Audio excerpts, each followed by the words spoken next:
So, on this very platform that we're standing and sitting in right now, Kanye West talked about slavery. That word has come up again in a new lawsuit filed by some of his former employees. Right, former employees who say that they were referred to by the phrase new slaves. And they've filed this lawsuit against Kanye and his now former chief of staff, Milo Yiannopoulos. But there is also a mention of Kanye's wife, an allegation that Bianca was involved in one particular project that Kanye talked about recently, and that's the launching of an adult film studio. But this lawsuit lays out some allegations about the workplace, which now there have been other lawsuits from former employees.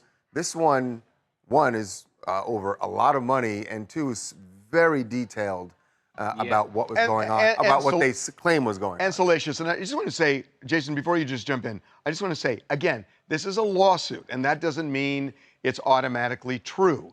So I think we have to temper everything and say these are allegations. Yeah, and those allegations are that Kanye and Milo and their company, the Yeezy company, sought some developers. They sort of did an open casting call for who could develop the best app. Eventually, they decided on one group of people that were all remote, but they were all people of color, some of them in the United States, some of them in Nigeria.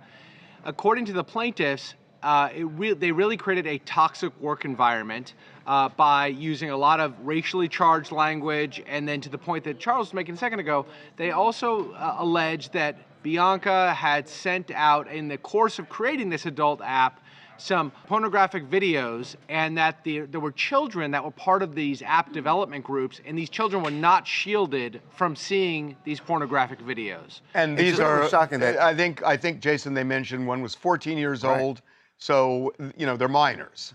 Yeah, that's exactly right. They're minors that were part of this app development group. They say that the defendants, Yeezy, Milo Yiannopoulos, and by extension Bianca, knew that they were underage, knew that they were minors, but nevertheless did not put these firewalls in place to make sure that they were shielded from the development of the porn app. We should say Bianca is not listed as a defendant in the lawsuit. However, Milo responded to this, to the lawsuit, and said he was also speaking on behalf of Bianca.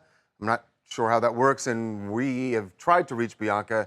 It's not easy, so we don't know if she agrees with what he's saying, but he's dismissing all the allegations, specifically saying that Bianca never sent anything like that, any pornographic images, and says that this lawsuit is been masterminded by one former employee in particular, who they say is extremely disgruntled and had a lot of unpleasant things to say about that person. But it's not just one person that is suing, though.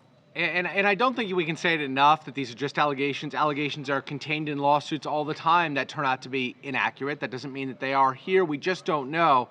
The one thing I will say, Harvey, we've looked at a lot of lawsuits. We look at them every day. And this is, I think, the longest and most detail-oriented lawsuit I've ever seen. It was 400 paragraphs, and it was just sort of the level of detail included in these allegations was something we really took note of. And you're saying that because I had to wake you up at about 5 in the morning so you could read it.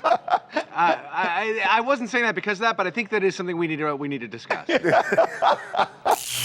Hi, so I'm Danielle from Texas. And Kanye West has spoke about his views on slaves in the past, so it could have been said jokingly, but I just feel like it's not surprising at all. And I'm actually surprised that this is his first time even having a toxic work environment lawsuit.